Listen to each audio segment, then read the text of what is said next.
Before we start, I'd like to thank everyone for supporting this community by attending Dharma Talks and also for your financial support. And please continue to do both if you can. As we go along, we do it together as a community, a Sangha. The title of the talk is Don't Maintain.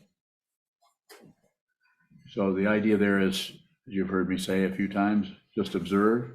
If you observe, everything is fluctuating and changing so much that if you try to maintain something, live up to a certain standard or a rule or a law, even the precepts are to be observed, not to be maintained. If you maintain it, everything crystallizes into something that has no oxygen, doesn't breathe, doesn't move with everything else that is also dependently risen. It may look like some things are static, but they are not. But if we try to live up to a standard, maintain some kind of ideal, some kind of idealism of how this should be, then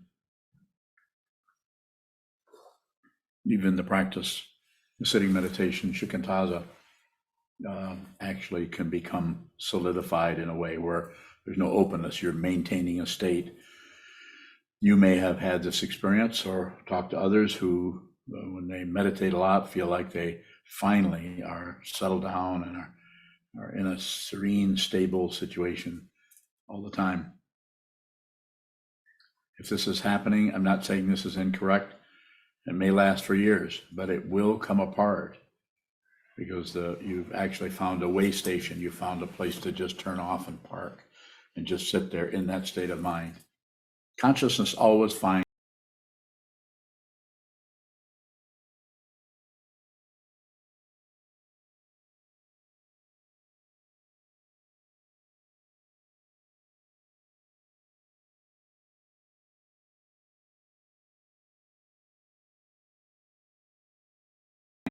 don't believe anything I say. When I say that, I don't mean that you shouldn't consider it, but you don't have to accept this. You should look at it yourself with an open hand. Look at what this is. And you cannot look at what this is if you're maintaining something. So returning to shikantaza is, it won't particularly feel like you're getting anywhere. This is why Suzuki Roshi back in the 60s taught by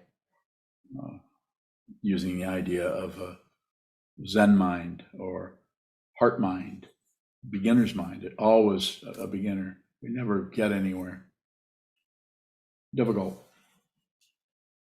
That's how the ego will feel as it is slowly taken away its fuel of right and wrong, up and down, back and forth, success and failure, and all of the other materialistic expressions. So, however, it's very important to return to that. And when we do return, it may not feel like we're getting back to the same place. It may have a different shape to it, a different odor, may have a different texture to it. And this seems to be the way, the way we slowly get the feeling that everything doesn't have a steadiness to it that we thought it would have as we progress on the path. When I say progress, I'm just saying time is going by. You're not necessarily improving. So return to it. Just earlier when I was talking to, I think I was talking to Susan about how to just don't maintain shikantaza, and when you feel disturbed or antsy or restless, get up. This is not always taught this way. I wasn't taught this way, but this is how it looks to me now. Get up, move around, go get some water, go out onto the lawn unless the weather's bad. Look out to the window, and it's as if you're never going to go back to sitting. So don't maintain anything. Just go and receive. If the practice on the cushion is getting too frustrating or too challenging, it's probably because you're getting very close to that safe deposit box of ego, which is your ideas, your opinions, your cherished whatevers. And when shikantaza starts to get close to that, the ego starts to Talk to the body, wiggle around. Don't sit here. It's the getting too close to the fire here. And what I would say, then don't fight with that. Don't fight with anything, but return. Eventually, the damn thing just wears out. The self-centeredness. No, eventually you get where you still suffer. There's still pain coming and going, but you're done with fighting with everything. You might feel some sadness, but no more. Terrible things can happen, and you will be able to receive those without bloodshed. You know what I'm talking about. You do not have any say-so about what happens in your life. If you think you do, then go ahead, live that way. Try to get stuff, try to keep stuff, try to control stuff. It's going to be very disappointing, like it says on my cup that was gifted to me by someone who's been there. Disappointment awakes. It's humorous because it does, along with a lot of other things around the corner, including death comes without warning. This so-called manifestation that we believe is so real, that is completely unreal, is an illusion, is coming to an end. What doesn't come to an end? That which has not begun. And that which has not begun is your true nature. I'm not asking you to believe me. I'm saying reflect on it a little bit and consider it. Consider the nature of what seems to be reality in the form of coming and going, right and wrong, up and down, back and forth, life and death, pain and pleasure, and all the other dualities. Consider it.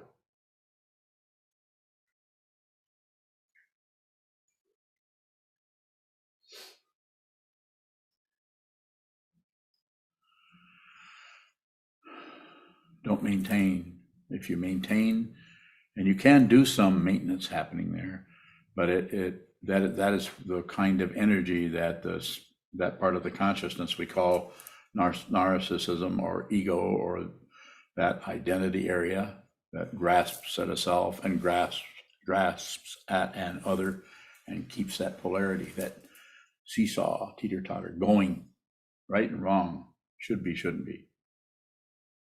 If you do nothing with it, but you just observe, but you don't, what I'm getting to there, you don't have to maintain some kind of an observer. You can actually sit down, hold still, look at the wall, and watch what comes and goes. You might be able to do that for 20 minutes without getting antsy.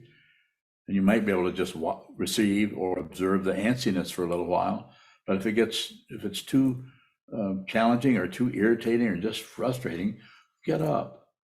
Don't fight with it. Get up, go do something else for a short while, come back. This is why the block sitting is something that I kind of came up with a while back. Sit down, strike the gong, sit there for 4 hours. And the awareness will notice how if you're listening to what I'm saying, you don't have to maintain that. You just have to begin, and 4 hours later end, and then watch the movement. And if you observe, the body mind are not separate. They just look like it. And when they look like it, we tend to think we have control of things. But when you see that your body and your awareness and your mind are not separate things, then the movement is seen more precisely in terms of start the motion, start the bell, and start the observance of the motion, and then watch how part of the motion happens in the mind stream. And then when we get antsy, which is the word Susan used, is we all know what that means. We just got ants in our pants. We want to get up and go do something else. We're tired of just sitting here. We don't care how much the Buddha or anybody else said we should do this. We don't want to do it. And so you should be very respectful of the mind when that kind of thing comes up. That doesn't mean you're caving in, you're a failure. I'm telling you, saying to you, suggesting to you that you could watch the movement in the mind, even if it is antsy, it's still awareness. And watch what the antsiness does when you get up and go over to the bookshelf and look through the titles that are there, or perhaps thumb through a notebook, or or maybe a book you're reading, or the newspaper, if you happen to still do that type of thing. I wouldn't recommend going on TikTok because that's very habit forming. You probably will miss your 4-hour gong. Maybe not. Maybe you're able to maintain your sobriety long enough that you don't get addicted to TikTok. So that, all of that being said, it's still about you. The way Navid works with this, the way Eric or Augie or anyone works with this, the way I work with it, it's going to show up differently, and it's going to change and fluctuate. Watch the movement. If you don't necessarily go into some kind of macho controlling thing, things you've got to get to some kind of state of mind, and then you get a chance to really appreciate and see what the movement is and what is actually happening there in a deep way. And again, what I'm saying here might be workable for everyone, or maybe 32% of everyone. There might be some people that really do need to put some emphasis on holding still. They might need to go longer when they feel nervous or upset or antsy. They may need to sit a little bit longer into that than get up. They might. You'll know your own dynamic. You'll know whether it might be good to sit here for 3 or 4 more minutes before you react to that, because it will feel like a reaction, and reactions to things always tend to feed ego in the way ego manifests failure. Oh, you're not going to be able to do this. You can't really get this. And then we start to feel the opposite of pride, which is what? Shame. We start to feel ashamed that we can't quite get it. We're not quite good enough. Ego will do anything to keep on existing. It will even chew on negativity. It might chew on negativity your whole life.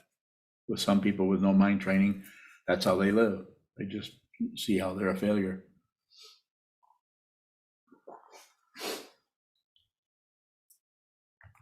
So don't maintain, but return. Don't maintain, but allow the movement. Allow yourself to get up. Allow yourself maybe to stretch, just without even getting off the cushion. If you just lay back or wiggle around a little bit, and then return to the stillness, return to the silence, and just observe. That might last for 3 minutes or 2 minutes, and you might be antsy again.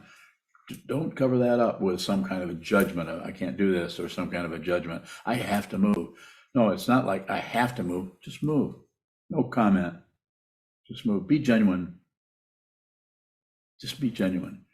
When I train very small children to meditate, and I've told this story before, but I sometimes say, it depends on the age, but if they're 4 or 5 or 6, 7, maybe, someone in that area, I strike the gong and I say, now when you hear the gong, then sit very still. And I might even use the word symmetrical. Sit very still. Hold your hands like so, or put them on your knees. I might tell them all at a particular time. I might not give them too much of a choice. I might just say, put your hands on your knees. Sit like this, very still. And then I show them. And when the gong rings, and then and sit there as still as you can, and your eyes are open, still, just sit very still and watch what continues to move. Children understand that immediately. And so sit very still. And then when you hear the gong, 2 more gongs, then you can move around. And I actually demonstrate, then you can move around. I don't get up and run around like they do, but I move around, I relax, I look around like that. So then you can do that. When you hear the gong again, back. It's amazing how well they can do that. It's just, it's been a couple of years since I've done that, before COVID, I guess it was. But you start with the gong, and they all sit. But you don't do it for longer than about a minute. So you're not trying to force train them. You're just trying to give them an experience of stillness. That's all they need. A 7-year-old meditating for a minute and sitting still is like an adult doing that for an hour, just because of the nature of being young. So the part that I'm quite entertained by, and others were also, other adults in the room that were observing what was happening, is struck the bell. They all sat still. ding, ding, struck the bell again. And each one was different, but they got up, ran around, chased each other. It was just, they just went nuts, which is what adults do, but they do that in their mind. And these children were just, because they know the body and mind are not two different things. So they are their bodies. I'm sure you've noticed if you have children or if you've been one. Unlikely, but there might be some possibility of people out there having been children. So you get up, but when I struck the gong, it was like flies on flypaper. It was just zip. They were all back in their seats, and you couldn't have asked if you'd have been in a Zen monastery.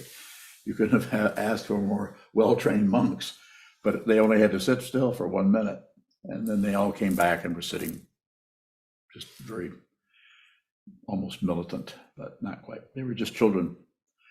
So it told me quite a bit about what was happening there with them, and they seemed to be both really interested in it and entertained by that. So just return, don't maintain. And if you don't set up too high of a standard for yourself, a few minutes, maintain a few minutes. That's not much. That's not even maintaining that. You're just going to sit still for 10 minutes, 15 minutes, 20 minutes, maybe an hour, but it would be different with each person. I have to interact with someone for a while to get an idea how they're working with the meditation. If they've been meditating for years, maybe doing a completely different form, maybe they've only been doing this form, the way I teach shikantaza, for a few months, then what I might recommend to them, if depending on what kind of challenges they're having could be very, very specific. Sometimes I respond to people in a way that I'm listening to it at the same time. That's interesting that I would say that. And it's like, I don't really know, I don't have a why, but something about the way that I'm interacting with that particular student tells me that they should do something different, maybe even close their eyes. So that's happened on many occasions. Are there some questions in here? Yes, sir. Is thinking there's any relative result from meditation a misunderstanding? No, thinking there's going to be results. If you just sit down and hold still over a period of time, there's going to be results. It's just that you don't know exactly what they're going to be. And sometimes the results that show up are the things you've been covering up for most of your life are starting to crawl up the sides of the well, and it might not look too inviting. And also another person, because of their dynamic, they could start to feel very, very calm and just like, oh my gosh, what have I run into here? This is just wonderful. I've never felt this at ease or at peace. It probably won't last, but it might last for quite a while. And another person might have the anxiety situation, or the antsiness could come up. A person who might have thought that they were able to do just about anything they willed themselves to do, but if they try to do this, doing nothing, sit still and watch, they might find that all the antsiness that was there is showing up. So more? It doesn't look to me like sitting results in serenity, but it feels like less spinning to an extent. Absolutely, and relative, but it's a relative. If you sit down and you're kind of reconditioning yourself to just sit still, but you're not making a demand on it. You're aware of also the movements of having some anxiety or having some speediness in the mind. You just watch that. But over time, if you do enough of it, and you've done years and years of meditation, so it's not like the goal of meditation. It's not like something you're kind of getting to.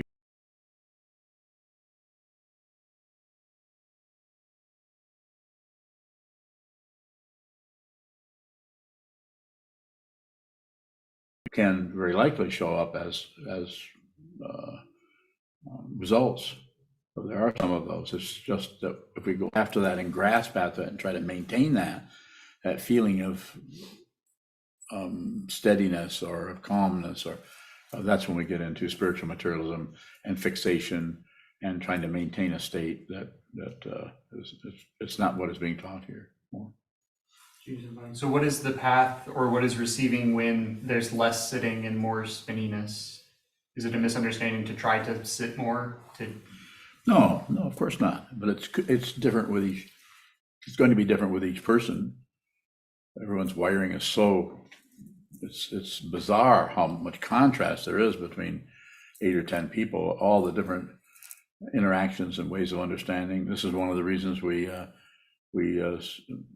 I promote or recommend that we study the Dharma together, not just read a book on your own, to interact with others around that study. Then you really realize how many different ways there are of understanding that. Some seem to be very close to what was being taught, and others seem to be, it's like people, I'm including myself in this, is how we don't really understand what we're studying.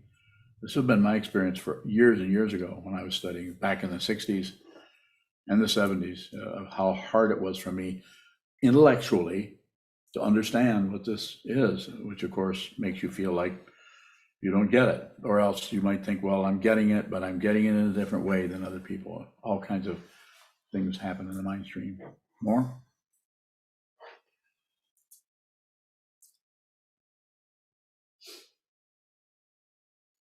As I've said before, I'm a slow learner. I can learn. It just takes me quite a while. A lot of repetition. Doesn't feel particularly comfortable if you kind of compare yourself to others and see how quick everyone else catches on to things. You catch on to things very quickly. Too bad. Because when you do that, we close down on it. So it's not wrong. A lot of things in the world, in materialism, in the mundane path, is about getting it very quick. And even one of the definitions of high intelligence is someone who thinks very fast. But it's, as far as the spiritual path, that might be a hindrance. Maybe, not always. Also could be very helpful. There again, dependent origination, causes and conditions are all over the place. More? Yeah. Yeah, Brian. Eric. In the beginning, you used the word static when you were talking about how things are constantly changing. Mm-hmm. How do we work with the teachings that include the word is, like as it is, or mind is Buddha? It seems to be very static.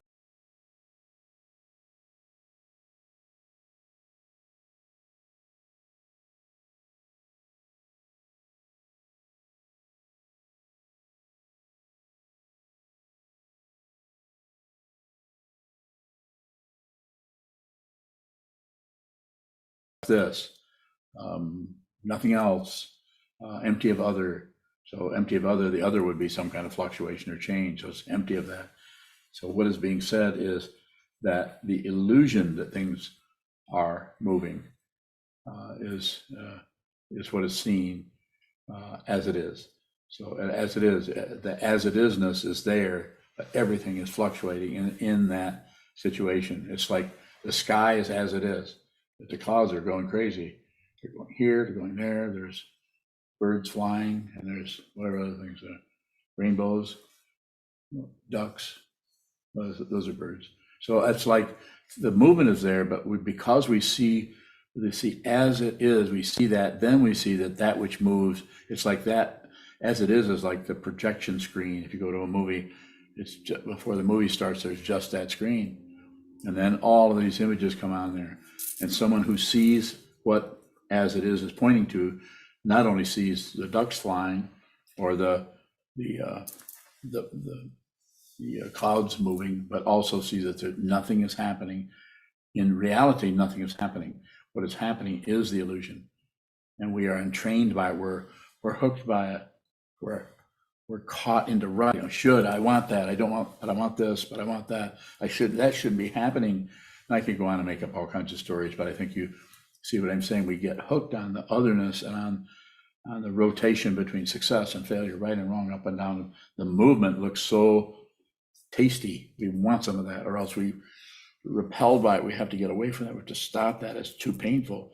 And when you hear the teaching in the midst of that kind of activity, as it is, then you can see the utter. When I say utter, it's close to uttara, is Sanskrit for no farther. You know that. Uttara means that there isn't anything any further. There isn't any understanding that is any deeper or more profound than what?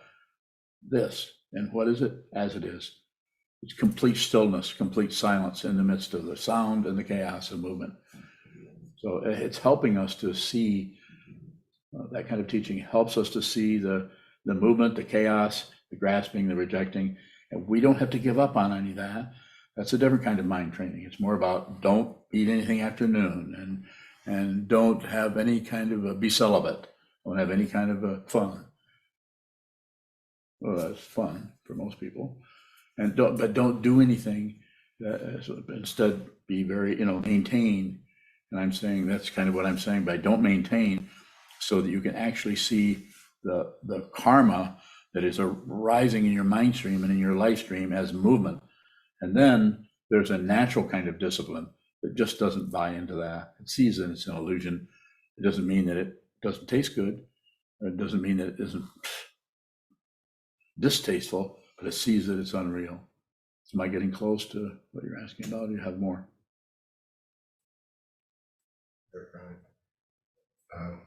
Maybe both. It's something I've struggled with for a while. It seems in my relative thinking that it's very tied up with identity, and that identity is something that I call it, is not real. So it just doesn't, it's, sometimes I think about when you say, I tell you not to do something that I know you can't not do, just to direct your attention to it. So I wonder if it's like that. But then I also feel like it's kind of a trap. Like if we use this language just as a way of talking about it, it kind of frames it in a static way. It does. It's just a struggle. I agree, it is. And this is why when we're talking about it this way, we get to the point where you say, this is impossible. And that's basically what you're describing, because it's so incredibly magnetic and magnetizing to get us into it. And yet we have no say-so about it. So it looks possible because we're going to train our minds and we're going to see clearly, and we're no longer going to cause harm. We're going to be able to do good, and we'll be able to be with all things. But it's a total failure. Disappointment awaits. I was going to reach for the cup, but then I remembered what it said. So it does. And something about that teaching, that understanding that life is suffering, great, profound difficulty. If we look around the world, it's just horrible what's going on. But it is a landslide that started back in beginning of time. And there's only a few people. I'm not talking about some kind of chosen few. That's bull. But there's only a few people that have an interest, have the karma, have the insight to be able to see. We might want to just stop pushing and pulling and shutting down on everything and just see what this is, see what the world is in here. Excuse me, that's why it's called a spiritual path. It's very, very difficult to do this. And the world, including in our Sangha, even in the form of other monks or other practitioners, are pulling us this way, or possibly our spouse or our other relationships that don't understand why you're doing what you're doing, have no interest in that. And we have to be respectful of that, and we have to continue to return to, not maintain it, but return to the teacher, the teaching, the community, the Buddha, the Dharma, the Sangha. Return to the wall until there isn't anything but the wall everywhere. Doesn't mean you're bored. It means everywhere you look, you see your mind. Sometimes it has been said the boundary between meditation and post-meditation, it just goes away. That doesn't mean you're in some kind of fancy, weird, non-dual state of samadhi. I get irritated when I hear that crap, because it's not the idea of non-duality. It's seeing that the actual duality is the non-duality. So they're very pulling at you this way and pushing at you this way. This is seen to be happening in a space where nothing is happening, the sky, and everything is chaotic, the clouds. And you don't separate the two anymore. It's come to an end. At the same time, you're able to receive the chaos.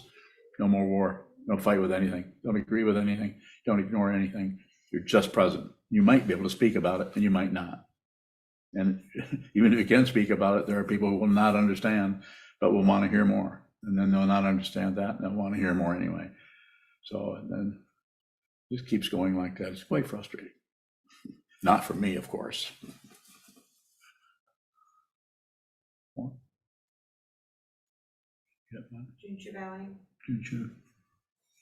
It seems like in our relative or mundane life, there are some things that it would be good to maintain, like keeping a job or doing the laundry so we have clean clothes? Yes, what's your question? I hear you. Is there any area in that realm where we can contemplate or bring in the teaching of don't maintain? So with a job, just go to work every day. Return to work. Don't stay there because you're afraid you won't go to work the next day. You know what I mean? Otherwise, they wouldn't have time clocks. I know I worked at a factory for 13 years, punching a time clock, and I did not like it. But I needed to make money and had children. More? I guess I'm wondering if this teaching is meant more for our practice than our regular life. Not everything. Now, there's some things that you will continue to eat. You'll continue to go to sleep. We might have trouble with that. There might be all kinds of medical whatever going on. What we're talking about here is basically mind training, which has to do with the body, because the body and mind are separated, but they're fundamentally not separate. This is what shows up with children. This is why instead of just thinking in circles, they run in circles. Whereas adults, they're not moving much, but their mind is going quite often, looking for that, stopping this, getting that ready for that, stopping, going, start, and so on. So it is about awareness mainly, and the way we practice that is to make sure we spend a lot of time sharpening that awareness, sharpening that blade by sitting down, holding still, and observing awareness, observing what comes and goes in the mind until that which is being observed, thoughts or emotions or feelings, they're like clouds, is not separate from that which is observing, which is the sky. The observer is just who you are. Your identity, if you have anything at all, is it's just a big, vast expanse. It has no boundaries. But if you're tied into the thoughts and the emotions and the feelings and the judgments and the criticism and the passion, aggression, ignorance, you just go from lifetime to lifetime looking for happiness. And you're already happy. You just avoid it. That kind of happiness may not be the, tickling your nerve endings necessarily, but it's a kind of understanding that goes beyond the pushing and the pulling, the grasping, the rejecting, the desire for something to appear, the desire for something to go away. More.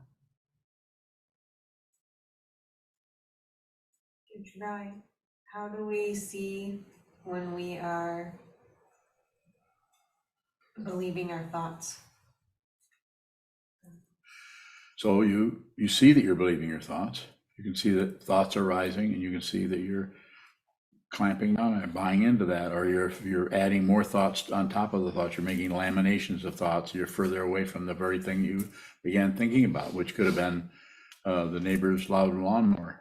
Might have gone into all kinds of things about that, what you should do about it. We should call the police. And I'm just using that as a simple example, but could be any number of things.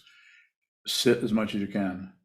The whole body-mind complex, as much as you can sit and hold still, so you can get used to seeing the way the mind keeps cranking things up. I want this, I don't want that, that shouldn't happen, this shouldn't happen. That person's to blame, I'm not to blame, or I am the blame. I need to stop, I'm a bad person. More commentary, elaborations on everything. And so sitting practice of meditation returns you to the fundamental situation over and over again. Just like the children hear the bell, they come back to the seat. That's how it works. That is the Buddha, even in a small child, just Buddha. And it doesn't mean that there's anything being maintained there. If you really see it, you could just sit there for a while. But time would not, as we commonly measure it, would not necessarily be going by. More. Earlier, I think you said, don't comment on anything, Yes. just be genuine. Yes. How is commenting on something not being genuine?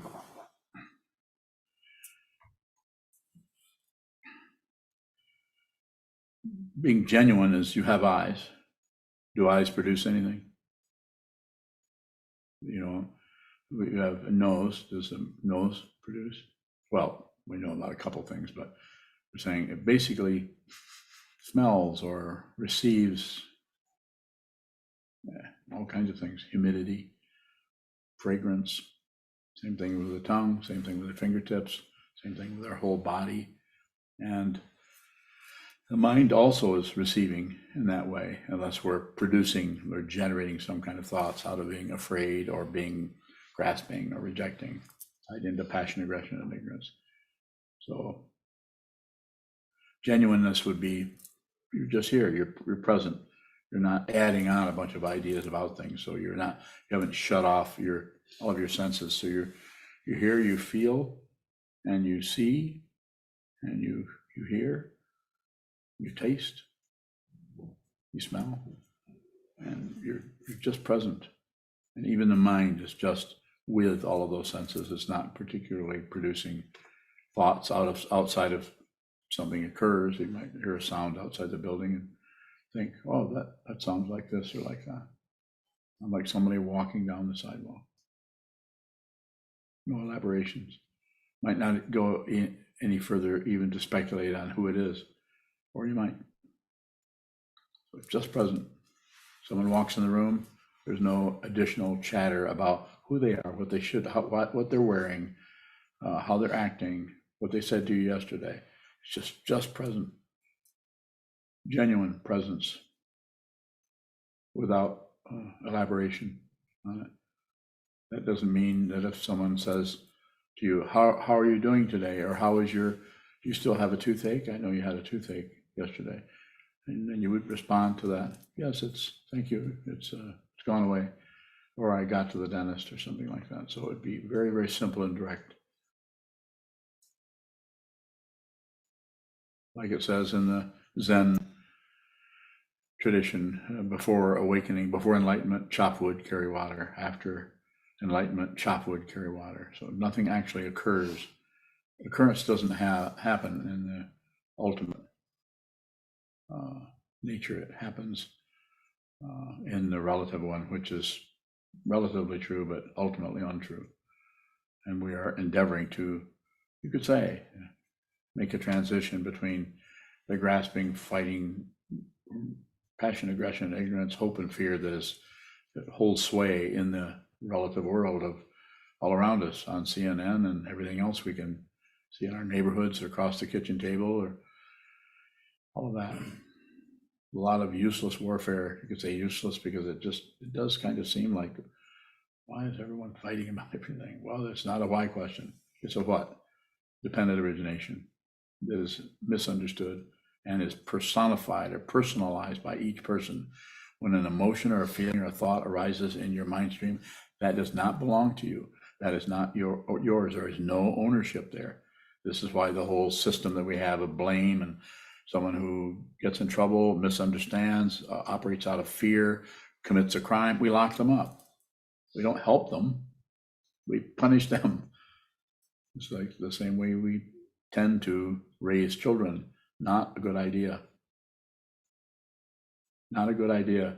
Complete horrible misunderstanding that leads to what? More chaos, more criminals. We've got those all put in a box. More.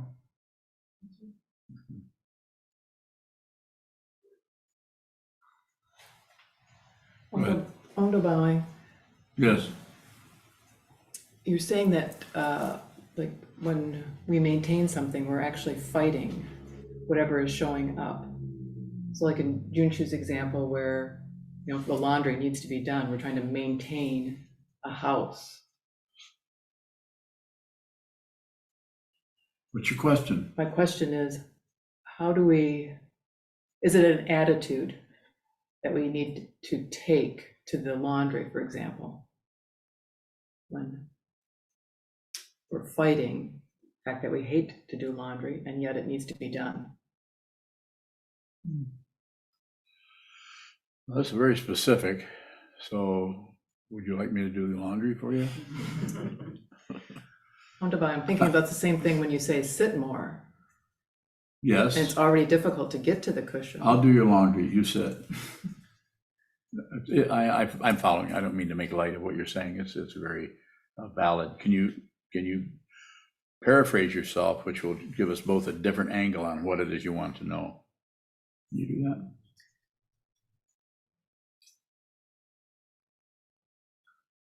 How do we not fight? Watch the fighting. Don't go to war with war. And that's kind of a little slogan that shows up over here occasionally. Just receive the war. If there's warfare coming in your mind, it needs to be there. Instead of saying, I gotta stop fighting with that. You might as well be pedaling a bicycle. Pedal, I gotta stop. Here it comes again. I gotta stop. I gotta stop. And you're actually creating the circularity yourself. Just be at war. It will not feel good. It may feel disappointing. More? What is the difference between discipline and not maintaining?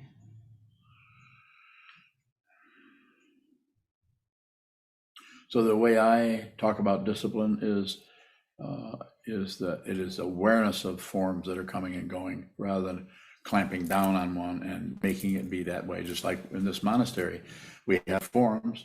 They're very, very definite, and I encourage everybody to not only follow the forms, but if you can't, then you at least observe that there's a form, and then all you have to do is with one of the people who are like, you're the shuso here, and just let the shuso know, can't come to that form. I didn't get enough sleep.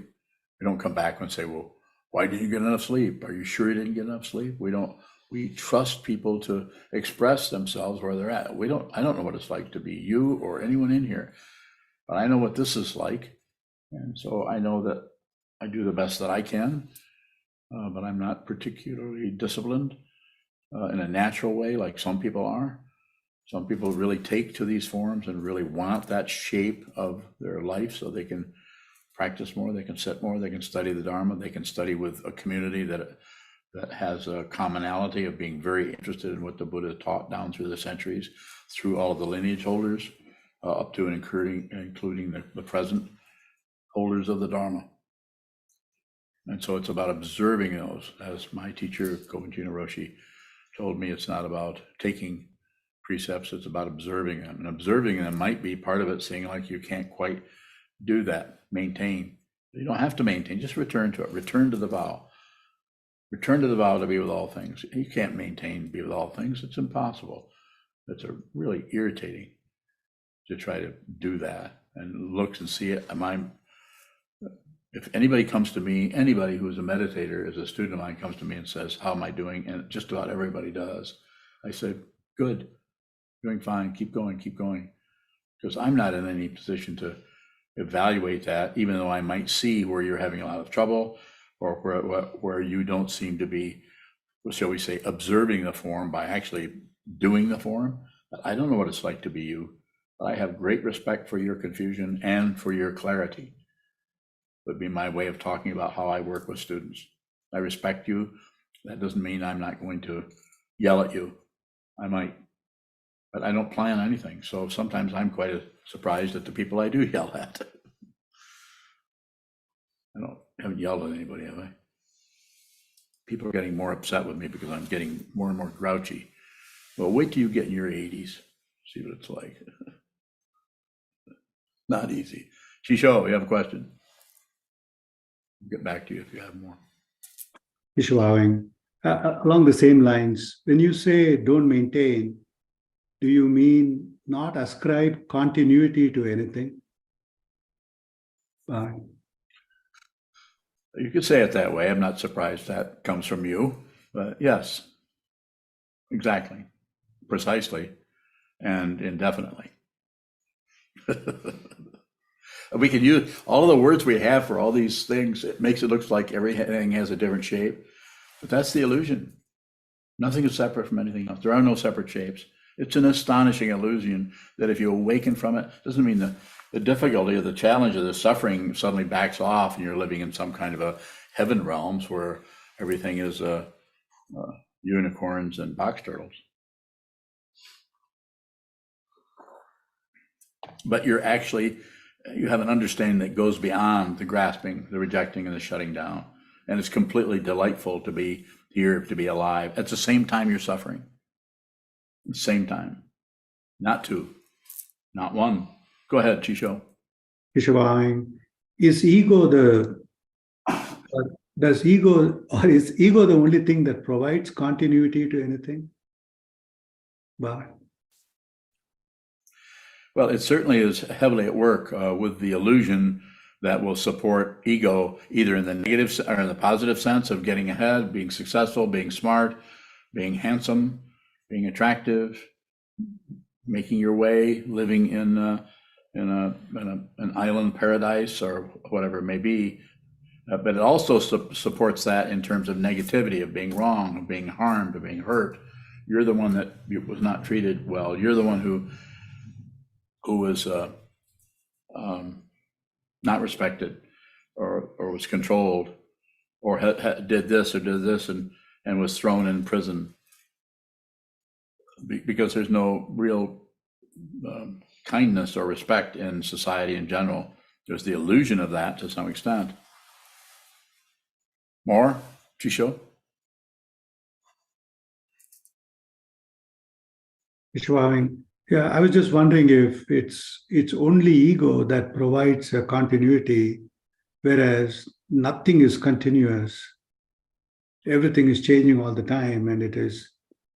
You could say it that way. That which has continuity, which is a basic definition of the Vajrayana or Tantra, the adamantine indestructible vehicle, because nothing happens there. But the illusion of things occurring, showing up and going away, is very, very powerful. And so, but basically, as His Holiness Karmapa said just before he passed away, nothing happens. So he laid it right on, he gave us all ultimate teaching, right? Nothing happens. That doesn't mean that you won't think that this is coming and going and coming and going and coming and going. You'll chase after this and run away from that, providing a really, really intense double feature right in your own hometown.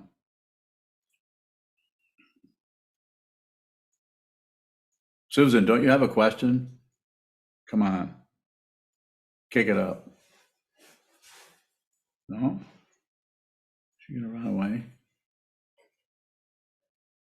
I have one, Rehan, bowing. This might be a difficult question to answer, but I was wondering, why are beings born to believe that they have a mind rather than just thoughts? This seems to cause a lot of suffering. I thought, why not be born knowing, oh, there's no mind and I have thoughts? Bowing.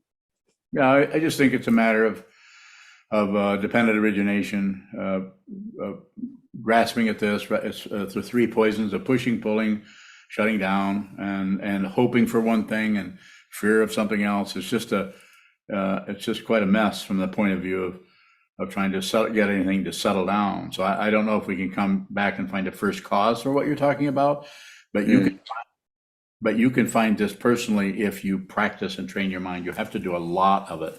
You can't just be meditate once in a while. And it's also important to meditate with the eyes open. If you close your eyes, you might as well be going to sleep because that's what you're simulating. Okay. You saw right through me there. I'm trying to find the first cause because I think if I find the mind, then you can push and pull on the right thing, and you can do good. But I might be better off just finding it myself. Good luck. Thank you. Susan. Bowing. Susan Bowing. So Sokuzan, I always hear you say, sit down, hold still. I've never heard you say, stand up, hold still, or lie down, hold still. So what is it about sitting that's so special? Bowing. I don't know what's so special about laying down or standing up. I mean, there are different positions. You could stand up and hold still. Some people, if they have a lot of back trouble or something, and that's a better position. I have people do that somewhat. Laying down or lying down it's more like getting ready to fall asleep or something. So But if a person can sit or lay down very symmetrical and hold very, very still and look at the ceiling, I would think that would be probably workable. I don't know. I think it would be better to sit up, and that way you're actually have to have some energy into the situation of holding a posture where your back is straight. That seems to be more like an active kind of engaging with the body that is endeavoring to sit still. I could probably do a lot of conjecture around that. I have one or two, maybe two, at least two, maybe three people who, because of their chronic condition, really need to lay down. They might start sitting up, and then I've said, yes, go ahead and lay down if you need to. Sit up a little bit, but then go ahead and lay down. Keep your eyes open, and watch what comes and goes in the mind stream. Go ahead, Susan. You have something else? Okay. Are there any other questions anywhere? Yes, go ahead. If the warfare appears to maintain itself, is there anything else to see or do other than just receive it? The way you're asking it, I would say just watch, just receive, watch it come and go, rather than try to stop it. It's always about awareness, never about accomplishing, having so much great discipline that you've stopped being mad, or you've stopped this, or stop having extraneous thoughts about this or that. So just observe it, and it will, in the words of Trungpa Rinpoche, it's like walking on an old shoe. It eventually just wears out. It's because you don't do anything, but it's just there. It's just there. It's just there. And if you don't fuel it with passion, and you don't destroy it or try to destroy it or fight with it with aggression, and you don't ignore it so that it has its own karmic spinning that continues and continues and continues, you actually watch it, like watching a Ferris wheel, somewhat more. What does it look like to actually receive or observe something that appears to be repetitive and maintaining itself? What is it like? If you do it enough and you don't add, and that's passion, explaining it, judging it, evaluating it, blaming someone for it, blaming yourself, doing it, leaving what is moving for what you think it is, or interpreting it, or elaborating on it. You don't do that. And if you don't, when it's the same thing, if you observe that and you don't fight with it, try to get rid of it, complain about it, do anything in response to it. In other words, you just receive it. You don't cover it up with your ideas, your opinions, your judgments, your laminations, your plywood. You don't protect yourself from it. You're vulnerable to everything that shows up on the doorstep of your mind. You receive. You don't reject. Excuse me. You receive. You don't modify or change the shape of it so it's easier to receive it. You just receive it just like it is. You eat it, and you don't turn away and distract yourself from that doorway of the mind where everything is showing up. You don't go into something else and generate out of dependent origination something that's more interesting, like TikTok in the mind or something like that. Just anything to keep you from looking at what this mind is. If you don't do any of that, eventually, when I say eventually, that's a relative word that I need to use here. You won't see anything. Nothing happens. All the occurrences might still be triggering pain. You might still have pain, but nobody's having the pain. If no one is having the pain, it might be more excruciating, because at least if there's somebody there, they've got a jabberwocky going on. Well, I wouldn't feel this way if she didn't, he didn't, they didn't. But I'm going ahead. I'm going to go ahead and take this. Even though I can handle it, I know I was being blamed. So it could be more painful. But that pain is dependently arisen. We don't take it personally. You don't take it personally because you've been watching yourself jump on it, jump off, jump on, jump off through the sitting practice of meditation. And eventually, over time, it's bound to happen. You just stop doing stuff. You get worn out constantly trying to correct, fix, change, modify, trying to be happy in the midst of a fire pit. It's very frustrating. And finally, just let it burn. It is not masochism. It is not not any kind of ism, but it is one thing that the Buddha pointed out. It is suffering, and it is caused by wanting to not be in the suffering. You want to be somewhere else, have something else. So it has been called a nihilistic religion. I wouldn't say that. I think that's a misunderstanding, complete misunderstanding. It is a religion that is point at the ultimate nature of consciousness, whether it's a human form or a raccoon or a group of carpenter ants. It doesn't matter. It's consciousness, consciousness, consciousness. And it has to be seen. And all the chaos that you may go through, or Andy, or Mozogu, or any of us may go through, is your own personal labyrinth of causes and conditions. And sometimes it looks like some of us has been dealt a pretty difficult hand. But if you're in this group, you're in a position where you actually can, there's a possibility, there's no guarantee, there's a possibility that you might be able to realize your true nature. Have I done that? Doesn't matter if I've done it. It matters if you do it. I'm only here, whatever's left of me is only here to encourage you. And it may not look like I'm doing that. It may look like I'm kicking you in the shins. I'm sure you feel that way occasionally. Chisho, I'll get you in a minute. Ishwang. So if we are truly receiving, is there then a reduced tendency to get off the cushion and walk around and come back? Right? That could happen. There's no guarantee of it. There's no tit for tat happening there. So, but it could happen. You know, in your particular style, you're fairly have in the classical sense, you're a fairly disciplined person. So if there's a form, you use the form. That's been my observation of how you work with it. Are you asking about something else, or? Ishwang, yeah, no, I was just wondering in what you're responding to Jiyuzan, that say I'm just receiving and there is a tendency for, okay, I don't want to do this. I want to go look at my computer, or I want to take a walk, or I want to look outside and then come back. Yes.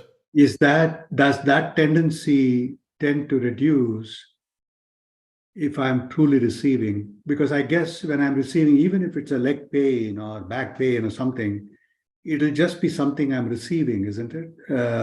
Is there a need to react to it then? But No. And if I'm following you, I would say that the more you practice, the more you'll practice. You'll have some kind of understanding, even under the underlayment of thoughts and emotions and opinions and all those psychological conditions that have been around since you were born, that some of that, the consciousness begins to have a deeper understanding. So therefore you're willing to accommodate the negativity that rises in the mind because you understand something deeper that is beyond the personhood. And that is what eventually, to use another common relative statement, that's what eventually starts to show through. The reality of the sky starts to show right through the clouds, and that doesn't come or go. That's the nature of the sky it's not a thing. I mean, it might be filled up with things, including its blueness, which is what, a reflection of the ocean or something. I don't know what it is. You're the chemist. You tell me what it is.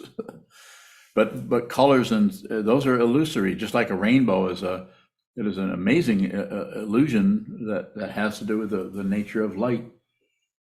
It's just amazing. But and is it unreal? Yes, it's unreal, but it has a manifestation. Very, very similar to things that arise in the mind. They're unreal, yet they show up. They're vividly unreal in emptiness.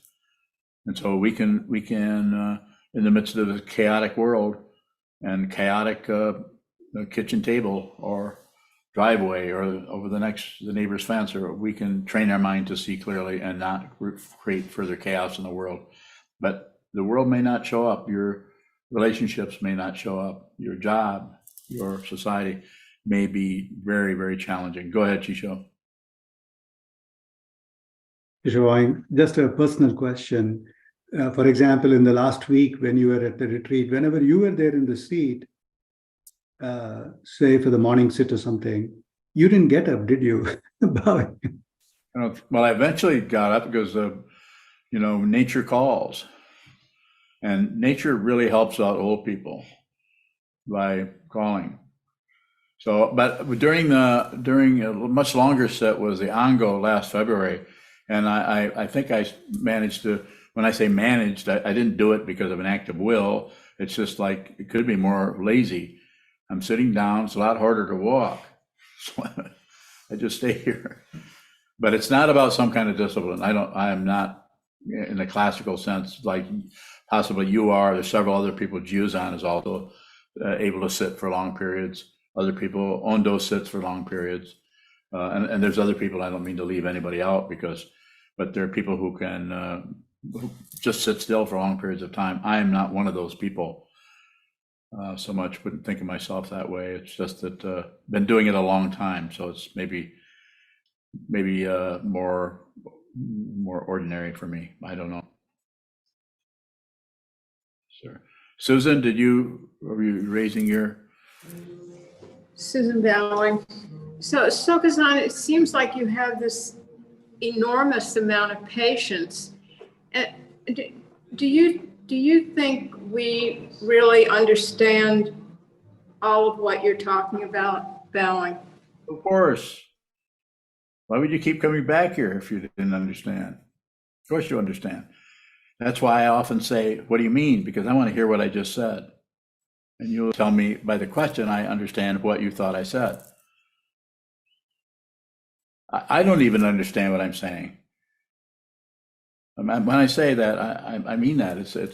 There's something that occurs that is without a self, without an other. And it's true of everyone. You have to realize, you have to see that you don't have to fix anything. You don't have to be different. You don't have to be a special person. You already are not separate from the Buddha. I'm here to teach you that, to encourage you to look at it and not give up, no matter what happens, have to keep going.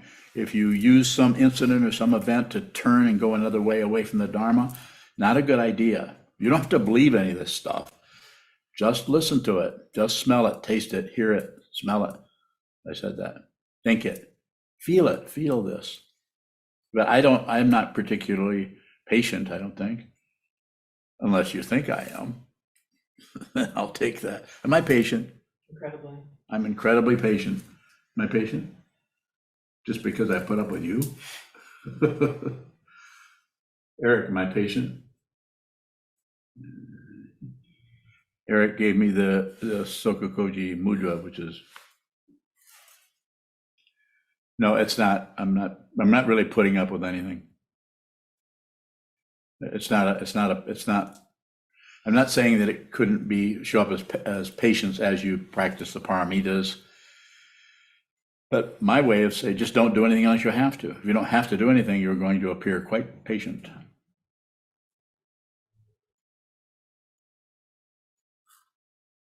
Susan, does Michael have any more questions for me? Susan Bowling, do you have any more questions? Like, he's engaged in his work. But Sokuzan, let me ask you this. You give us the same message and we ask you the same questions. It's like a kind of Groundhog Day, but we never quite get it, Bowling. You will. Just keep looking at it. This is, as I've said a few times, I spent over 3 decades before I don't know, nothing happened particularly, but I just stopped closing things off.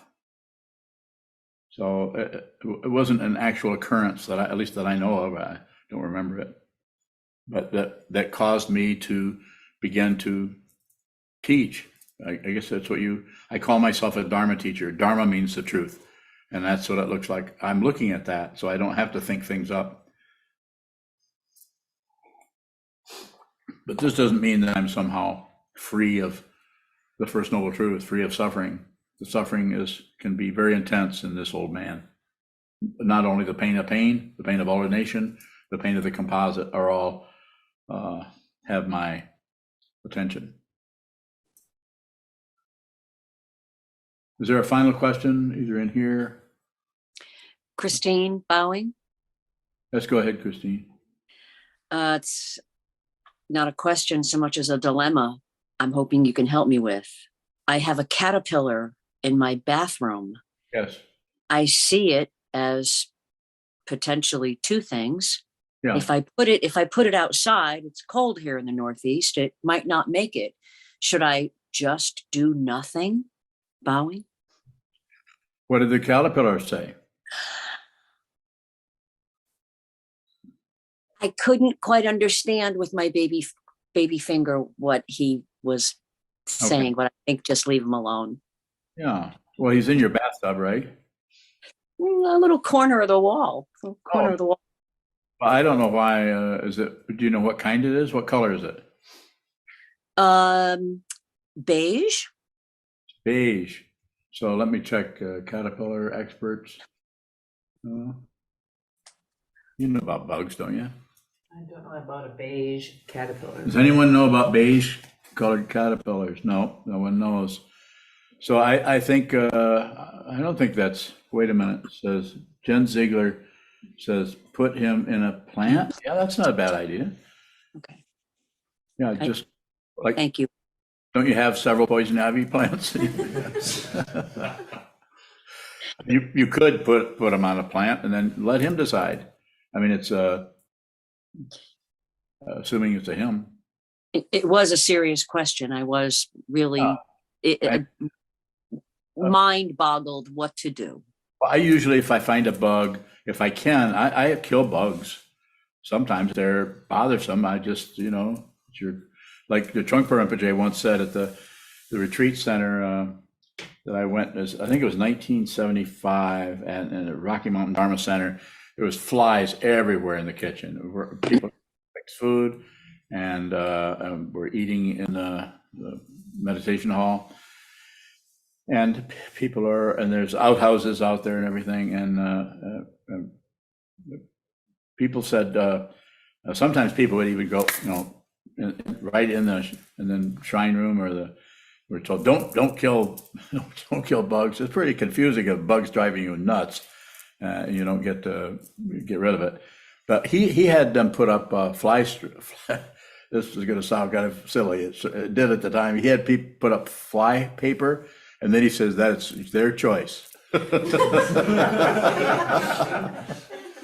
he meant that.